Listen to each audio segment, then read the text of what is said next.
Thanks, Dave, and thanks to I'm sorry, I'm a bit scatty at the moment. We've had intermittent power cuts all day. It's just restored, and fingers crossed, I might still have power enough for the next 5 minutes at the very least.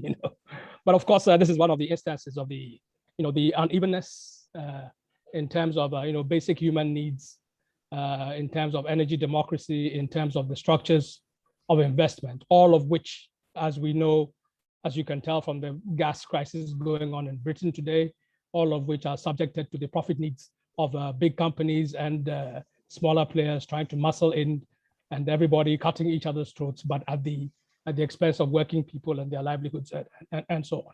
And I think that when we look at when we extend this ongoing example to the question of climate justice, and we account within that climate justice, we account for the fact that we need an radical equality between all working people everywhere, beyond the question of race. We need to address the question of migration.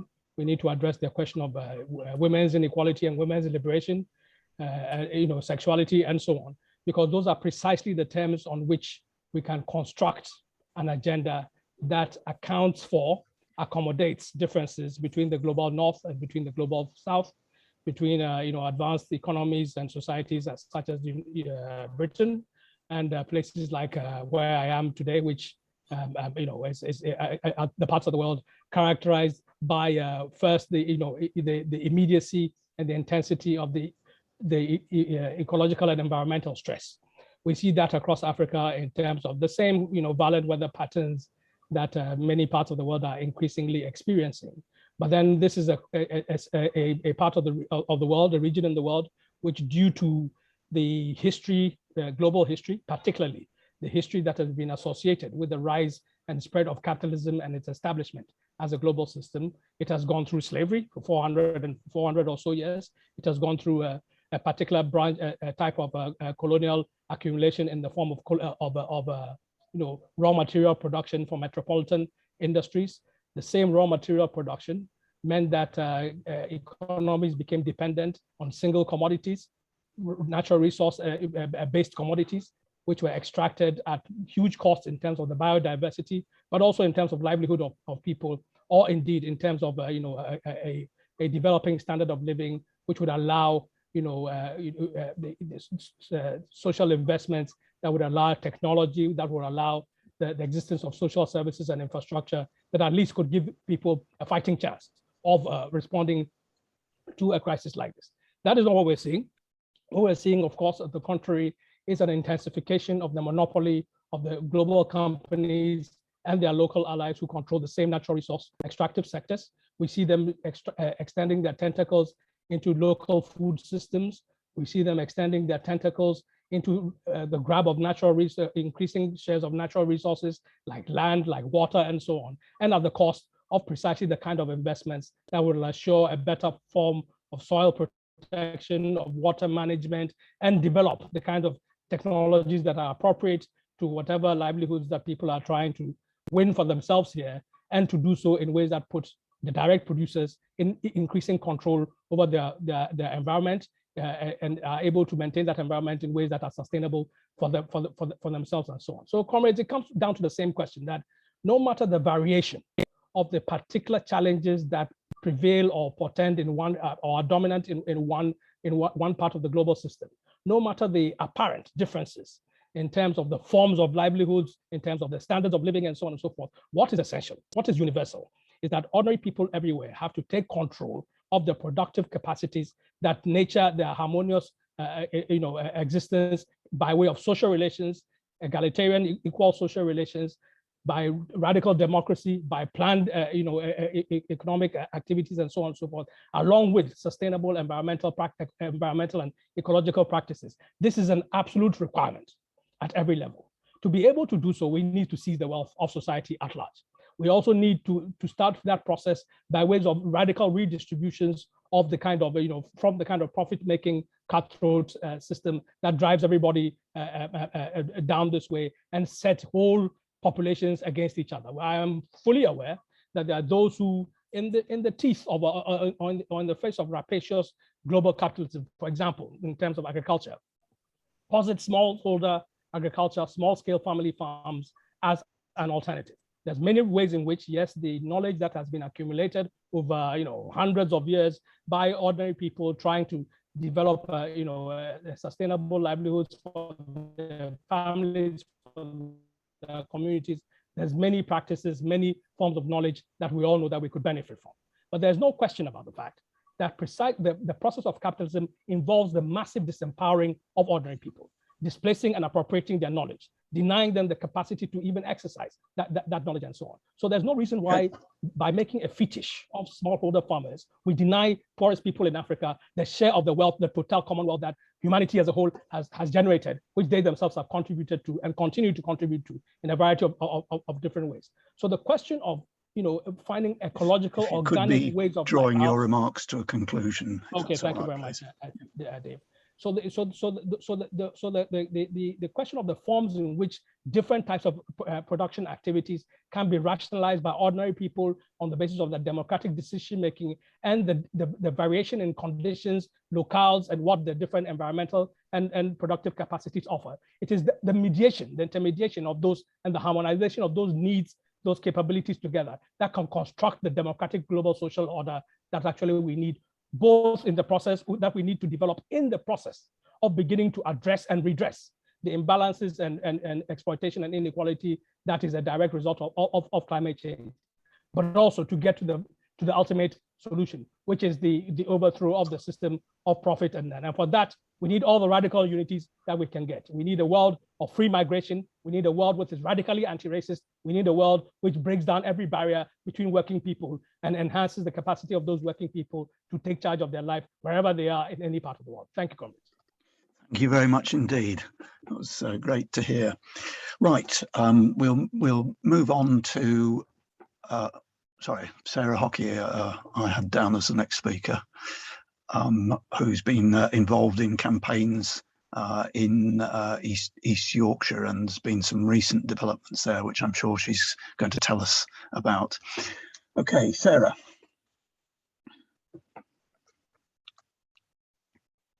Sorry, you're muted. Classic.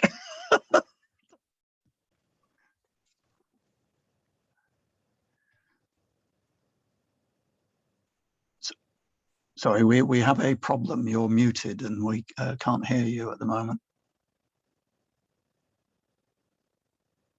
Bottom of the screen on the left. Great. Right, I must have muted instead of. Can you hear me now? Yes, great. Okay, sorry. Right, wasting time, aren't I? So yeah, so I'm here to talk about what's going on in our local campaign. I mean, I've been aware of climate change for over 30 years. I did my degree in it. I did my dissertation in renewable energy. Not enough has changed, and we are where we are now because people haven't been taking notice. So in 2014, I got involved in campaigning against a company called Ruthlin Energy, who set up some drilled some exploratory wells. It started off with just one well, then there was another, and it's been a mission creep over the years. And so we've been campaigning tirelessly since 2014 to try and stop them from what they're now doing, which we knew would come. We knew it wasn't going to be just exploration. So they've recently put in an application for the expansion of one of their current well sites for 6 new wells, bringing the total in a very small area within a couple of miles of one another to 10. And they're planning on expanding even more. They'll be putting in another 8 probably. It's for oil. And my colleague just mentioned about the current situation with gas. Any gas that is released will be burnt. So nobody's going to benefit from this apart from the big companies. And they haven't even confirmed it's going to be used for energy. So we might assume that it's actually used for plastics. Obviously, where we are now, it's just absolutely crazy that they should be even considering this. So I've been involved in monitoring the sites with my colleagues for years. We've carefully monitored what's been going on and found some really bad practice going on. We've leafleted, we've set up meetings, and now what we've been doing the last few months, we've been fundraising to bring experts in to help us to form a robust objection, which we've done. We'd produced a really good report. And it's basically just been totally ignored. The planning officers have recommended that it gets approved by the planning committee next week. We just found out yesterday. So it's just unbelievable. They want to produce oil for 25 years, which takes us way past the target for net zero. Tankering out in oil tankers. It's just so hard to get your head around, and I can't believe they've just ignored everything in our report. So we've got a battle on our hands. We've got a pre-planning meeting which we can speak at on Monday, which we're going to do, and that's the only way we've got sort of any access to the planning committee members for any length of time, and that's our only chance really to try and convince them and say, look, this report has brought up so many questions. The application is fundamentally flawed for so many reasons, not just climate. Unfortunately, it might end up being one on something like traffic if we did win, but you know, it's an awful situation to be in. It's not. We shouldn't be doing this right now, and I think that there is some planning law which supports, you know, sustainable companies, but it's not strong enough, and that we need the government to step in and try and change things quickly, and it might be too late for us. So that's where we are. We will continue to fight it.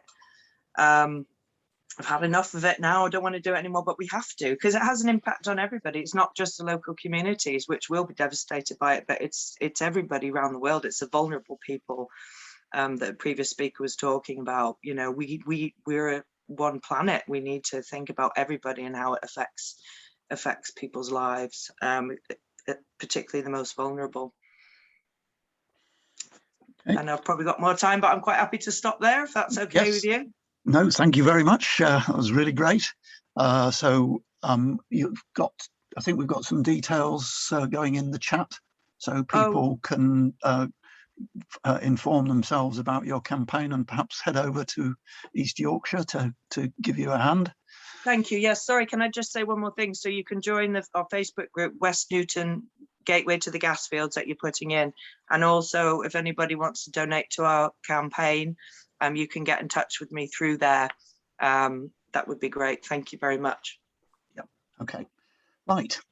Let's move on then to Patrick Bond, who's going to talk about climate justice. I'll do that. If you can hear me fine, you can see a screen. Apologise for the heading, which is the talk I did earlier today. Another meeting. But I'm so glad to follow dear comrade Jetje. We've known each other such a long time, and I feel all the North-South, all the geopolitical, all the political economic questions are now solved. And Sarah, what you just did was what we all have to do, which is the local global links, the Blockhadia spirit. So I'll tell you what we were trying to do. I was born in Belfast, but I was raised in the US, and I moved here in 1990. And in 2002, in this city where I am, Johannesburg, was a World Summit on Sustainable Development. We began to get a sense of the limits of multilateral reforms to global capital. And that came into clear, absolutely clear focus in 2011 for the COP26 in Durban. And I was living there then and hosted the Alternative Summit, the People's Space, got involved with the protests with a very simple argument that climate justice, which in fact in Durban in 2004 was part of a Durban group for climate justice that came out of very strong grassroots struggles across the world, mainly against carbon trading and offsets and the privatization of the air. So that became a focus, and indeed part of our big protest day was to question the legitimacy. However, there were some very important people who were running that COP26. But you don't have this problem. You don't have two eloquent South women speaking. Christiane Fabregas, who was then the head of the UNFCCC and the foreign minister, Maite Nkwama-Mashabane. So they did a pretty good job of cooptation, at splitting, but also co-opting. You know, there's a term, coerced harmony, sort of stakeholderism, and bringing in some of our forces. So we definitely failed. I can give you all the gory details and send you our sort of attempt at auto-critique, if you like. We didn't do a great job, but we did have a lot of people on the streets, and we did show we were unhappy. And that was amplified yesterday. So just for 2 seconds, lots of protests with a different spirit than 2011. It's 10 years later. A woman like this, her name is Cleopatra Shezi. In Soweto, she organizes illegal reconnections of electricity. 86% of Soweto, Johannesburg's big ghetto, is illegally connected, partly because of Cleopatra's Soweto Electricity Crisis Committee, fantastic network. And they're linking between their local and the big national and global questions of, especially the energy minister, who they took on yesterday, the Department of Minerals and Energy Resources. There was an XR team there. The XR has done such great work to put militant civil disobedience onto the agenda. And then a delegitimization of this minister and a demand that his fossil addiction that creates such havoc in the country, but also makes South Africa more of a sub-imperialist power in its global relationship to the climate. Now, what does that leave us with for you and your concerns? It means here in South Africa, people are angry, and the social justice, environmental justice, economic justice, gender justice, and youth militancy are all fused. I think if I look back at what happened in Paris, that now Glasgow is going to be codifying and expanding, it's a question of whether these 8 mandates, if Dave, you just give me the signal if I've got 30 seconds, but really quickly, what are the things that we should have asked for as militantly as possible, and then, you know, when we didn't get them, delegitimize those elites? There's a lot of confusion about this, but no one disputes that we don't have sufficient reductions, and they're not distributed fairly. They're not ambitious. They're not binding. There's no accountability mechanism. There's no penalty. So Donald Trump walks out and, no problem. Although there were movements, partly led by Naomi Klein and Joe Stiglitz, signed on, an economist, saying we should have sanctions against the US, a point worth returning to. In fact, there's a carbon taxation debate because of what's called a carbon border adjustment mechanism, a climate tax on imports that the EU has approved, and the UK and US probably will as well. It is imperialist and protectionist, but it may help those of us fighting our own high carbon export industries, especially long distance industries like South Africa, to try to redistribute electricity away from them and to close them, but with a just transition. So we want to see the climate debt paid by the revenues coming from a carbon tax. But instead of the carbon taxation done well, and you know, don't forget Macron in France with the yellow vest, or the Ecuadorian President Lenin Moreno with his uprising in 2019, they did it badly. And we need to know whether our activists, our social movements, will be strong enough to find out what carbon tax works that's not regressive, as were Paris and Quito carbon taxes. Another critical thing, the failed carbon trading gimmick and the offsets. So we can go into that if you like in detail.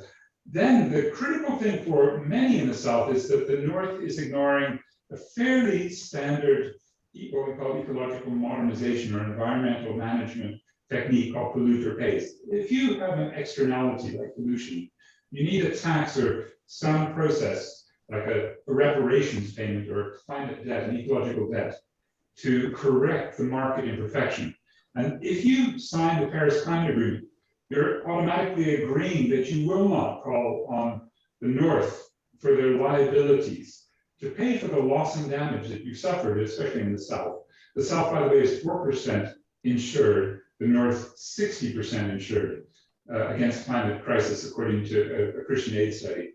But it's not only loss and damage, it's the compensation for the carbon space, the industrialization that's foregone. A fourth mandate to these negotiators of a just transition for the workers, to have gender, racial, indigenous, global South, and youth empowerment.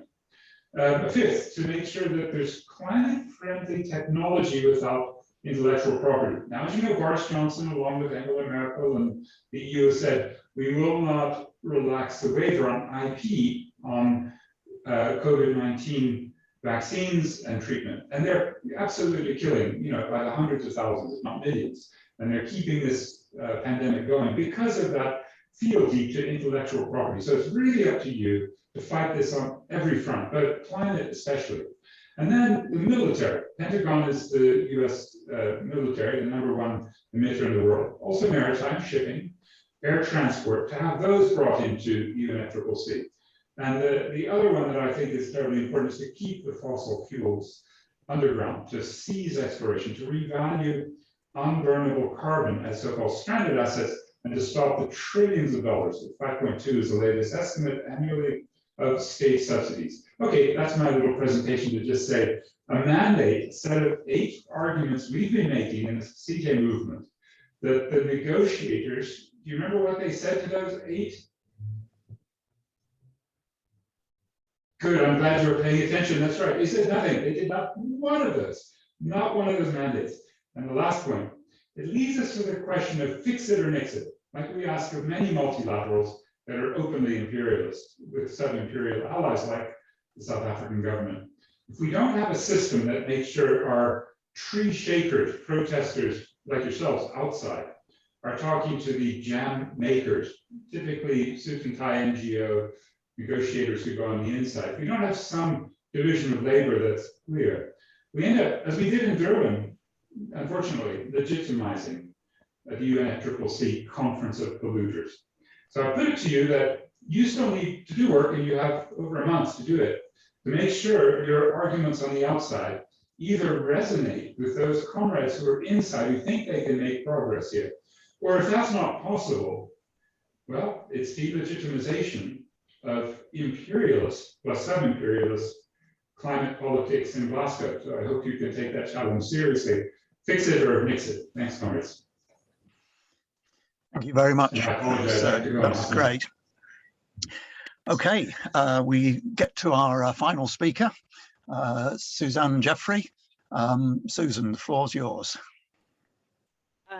Thank you so much, and also for the invitation to speak tonight. And I'm a bit, following Patrick is now going to be a very difficult job, because it was such a useful and comprehensive presentation. But I will do my best, because I think that where Patrick finished with those 8 mandates and the fix it or nix it, am I right? We have a responsibility. We absolutely have a responsibility. And I think the COP26 coalition, which I know in York, you've organised a great hub there in York, and the coalition more broadly really has tried to establish the kind of relationships that Patrick has been talking about there, that the coalition is based on the principles of climate justice, and that those who are in the talks to represent climate justice, the Global South, etc., will be in communication with the activists outside, and our arguments outside, should resonate their arguments inside, as well as hold the governments to account. And that's really what I want to talk about, because I think that the nix it really is going to be a very big part of what we do in the UK, and I say that for the following reasons. When we look back at the COP process, and at the title for tonight's meeting, why COP26 can't deliver climate justice, we see a sequence of events, a sequence of conferences that have failed, spectacularly failed. The fact that it's COP26 means that process has been on the go for 26 or more years. And I want to just read to you, this was the purpose on which this process was supposed to be established. The United Nations Framework Convention on Climate Change, 1994, to which 197 countries signed up, the Conference of the Parties, that is the Conference of the Parties, had the aim to stabilise greenhouse gases at a level which would prevent dangerous anthropogenic human interference with climate systems. And that has spectacularly failed.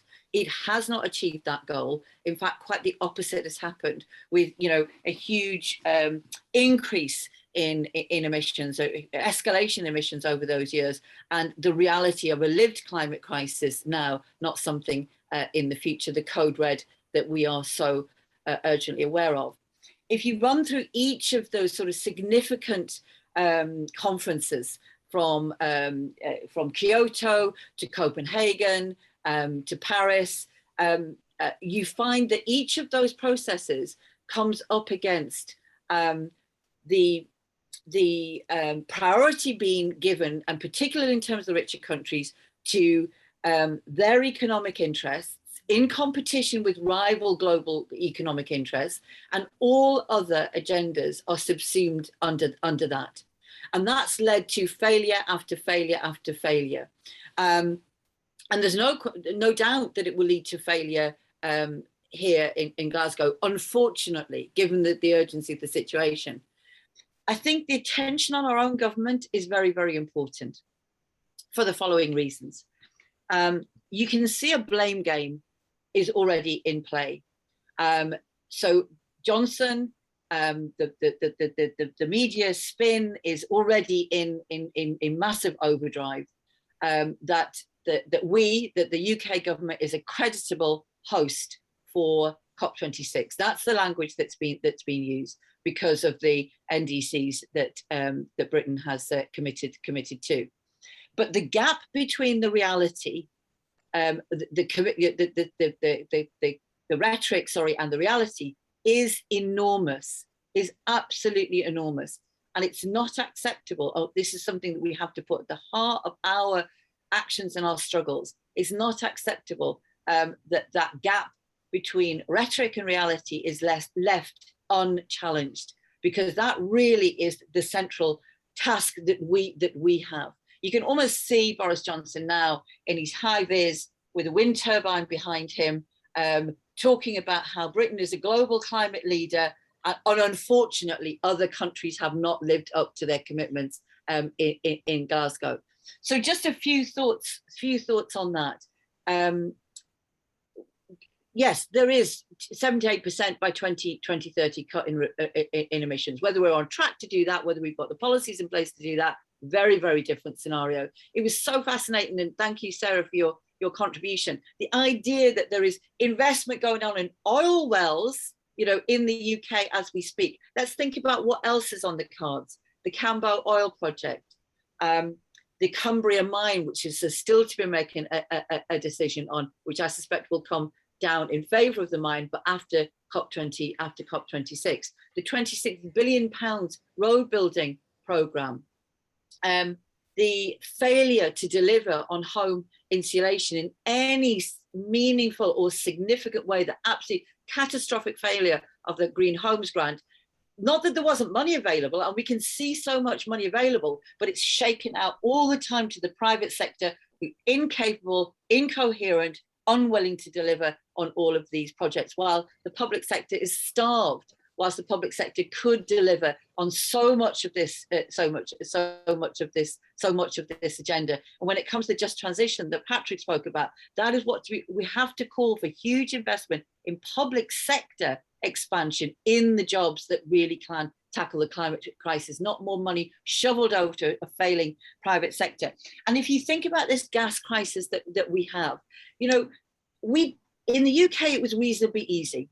They had turned their back for anti-trade union reasons on the coal industry in the 1980s. Nothing to do with the climate. The smashing of the NUN was about destroying trade union organisation, and ushered in on the back of it has been 30 years of neoliberal deregulation, which has actually contributed to the climate crisis.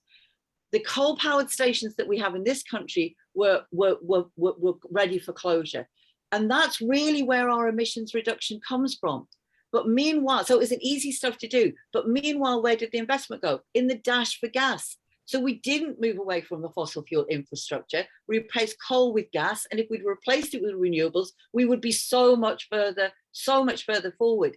In addition to that, all this stuff that Patrick was talking about, all that sleight of hand, the carbon trading. And I'll throw in there the carbon capture and storage, which has now become a massive sort of sleight of hand to continue with fossil fuel infrastructure, to continue with gas, which is really where the money is going, gas and nuclear in terms of the earth, with a mythical carbon capture and storage that will remove this carbon from the atmosphere.